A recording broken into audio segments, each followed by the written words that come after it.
ጉድ! ቢትና አሌክስ ጉዶም ተቃሊዑ። ሊሊ ብተግባር አሌክስ ሓሪቓ። ሰላምታ ኣይረሳዕኹን ክቡራት ቤተሰበይ ከመይ ኣለኹም ደሓን ዲኹም? በብዘለኹምዎ ሰላም ፍቕሪ ቅሳነት ራህዋ እናተመነኹ ነዚ ገዛ ሓደሽቲ ዝኾንኩም ከምቲ ልሙድ ላይክ ሸር ሰብስክራይብ ብምግባር ሃናፂ ርእይቶኹም ኣይፈለየን ክብለኩም ይፈቲ እምበኣርከስ ናይ ሎማዓንቲ ኣድያና ወይ ከዓ ትሕዝቶና ከምቲ ልሙድ ብዛዕባ ሊልና ኣሌክስ ኮይኑ ሎሚ ብጣዕሚ ከቢድ ነገር እዩ ተፈጢሩ። ቢትና ኣሌክስ ጉዶም ተቃሊዑ ኣሎ። ሊሊ ብተግባሮም ሓሪቓ ኩሉ ነገር እቲ ሓቂ ፈሊጣቶ ማለት እዩ። እምበኣርከስ ክቡራት ቤተሰበይ ንምዝኽኻር ዝኣክል ኣብ ዝሓለፈ ቢቲ ንኣሌክስ ከም ተፍቅሮ ተዛሪባቶ ነይራ። ይኹን ደኣ እምበር ኣሌክስ እውን ካብ መዓዝ እዩ ኣፍቂርክኒ ኢልዋ። ኣነ ልዕለታት ናብ ገዛኻ ክመፅእ እንከለኹ ንዓኻ ክርኢ ብቻ እየ ስለ ዘፍቅረካ እየ። እቲ ሓቂ ክነግረኩም ኣነ ከም ሓው እየ ዝርኤካ እናበልኩኻ ዝነበርኩ ንሱ ልነብሰይ ክሕሽዮ ስለ ዝጀመርኩ እየ እምበር እቲ ግልፂ ንዓኻ ስለ ዘፍቅረካ እየ ኢላቶ ማለት እዩ። ይኹን ደኣ እምበር ኣሌክስ እውን ካብ መዓዝ እዩ ክርድአኒ ኣይከኣለን እዩ። ምክንያቱ ኣነ ካብ ሂወተይ ርሓቕ ኢለ ብሎክ ከእትየኪ ነይረ እየ። ስለዚ ከመይ ጌርኪ ኢኺ ንዓይ ክተፍቅርኒ ትኽእሊ? ኣነ በዓል ሓዳር በዓል ናብራ ደይኮንኩ እየ ንምንታይ እዚ ዝኣክል ክትሓስቢ ክኢልኪ ኢልዋ ማለት እዩ።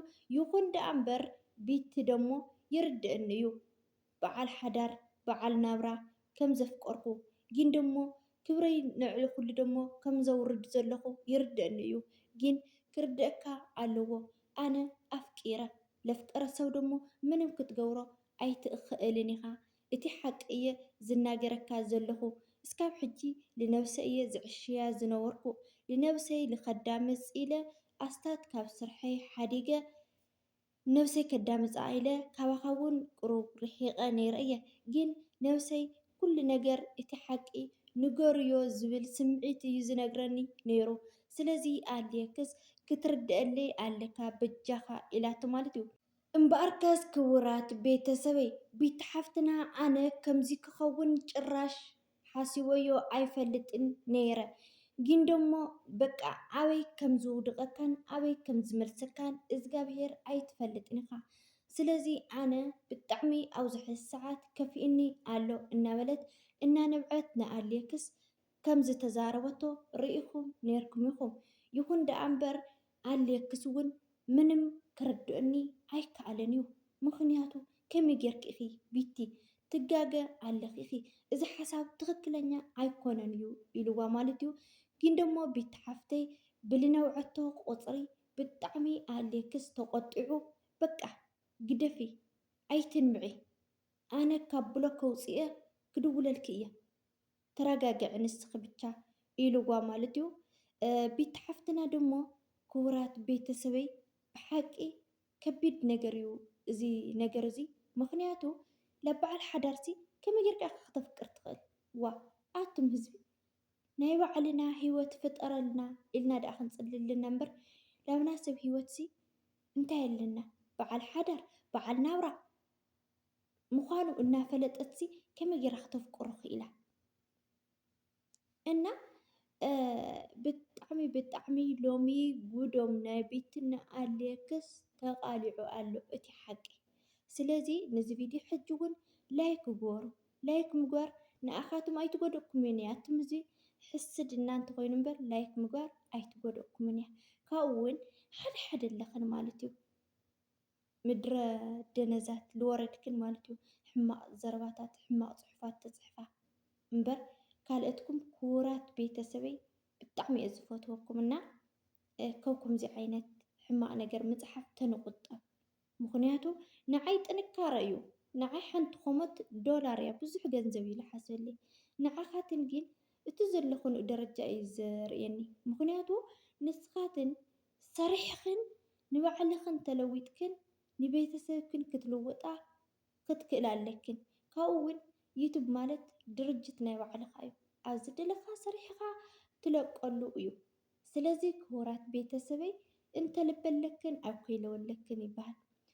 ስለዚ ክቡራት ቤተሰበይ ብዝሓለፈ ናይ ኣሌክስ ተግባር ብጣዕሚ ሊሊ ከም ዝሓረቀት እየ ሒዘልኩም መፅየ ዘለኹ። ካብ ዝሓለፈ ክቡራት ቤተሰበይ ኣሌክስ ብሓቂ ብጣዕሚ እዩ ደንጊፁ ሰንቢዱ።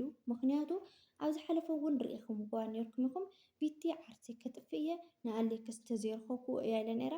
ክትረኽቦ ይከኣለት ነይራ ረኺባቶ ዝገበረት ጌራ ማለት እዩ። ምክንያቱ ፈኪራ እያ ክረኽቦ እየ ግድን ኢላ ስለዝፈከረት ረኺባቶ ማለት እዩ። ይኹን ደኣ እምበር ኣሌክስ እውን እቲ ነገራት ብጣዕሚ ተሓዋዊስዎም እንታይ ኣሎ ድዩ ሓድሽ ነገር እንታይ ኮንኪ ዲኺ ኢሉ ሓቲትዋ። ግን ንሳ እውን ብዙሕ ነገራት ሓድሽ ከም ዘሎ ኣብ ሂወታ እያ ተዛሪባቶ። ኣሌክስ ደሞ ካብዚ ሚድያ ርሒቑ ከም ዘሎ በቃ ኣነ ኣብ ስራሕ እየ ዘለኹ ስለዚ ኩሉ ነገር ትዝግበር ዘሎ ትዝስራሕ ዘሎ ኣይረአኹን እየ ኣይሰምዕለኹን እየ ስለዚ ክትነግርኒ እቲ ሓቂ ይደሊ እየ ኢልዋ ማለት እዩ። እቲ ሓቂ ደሞ በቃ ከም ተፍቅሮ እያ ትኽክለኛ ተዛሪባቶ ማለት እዩ ክቡራት ቤተሰበይ። ስለዚ ኣሌክስ ደሞ በቃ እንዴ ከምኡ ክትብሎ ንሃለየት እንታይ እዩ ክብላ ነይሩ ክርድአኒ ይከኣልን ዋላ ዓርሲ ማለት እዩ። ብርግፅ ስለትነብዕ ዝነበረት ብጣዕሚ ነገራት ተሓዋዊስዎ ኣሌክስ ግን ካብቲ ብለክ ወፂኡ ከም ዝድውለላ ከረጋግዓ ከም ዝኽእል ምክንያቱ ንሳ ኣሌክስ ኣብ ጎነይ ተዘይኮንካ ትዝብለካ ኣለኹ ተዘይረዲእኻኒ በቃ ልዕለታት እውን ከም ዘይተግንየኒ ኢላ እያ ተዛሪባቶ ማለት እዩ። ይኹን ደኣ እምበር ኣሌክስ እውን ብኡ ሰንኪ ቢቲ ላው ለይኮነ ኣትያ ላው ለይኮነ ጠፊኣ ዓርሳ ጥፊኣ ወይ ከዓ ከምዚ ኮይና ሓሚማ ወዲቓ ክበሃል ኣይደለየን እዩ።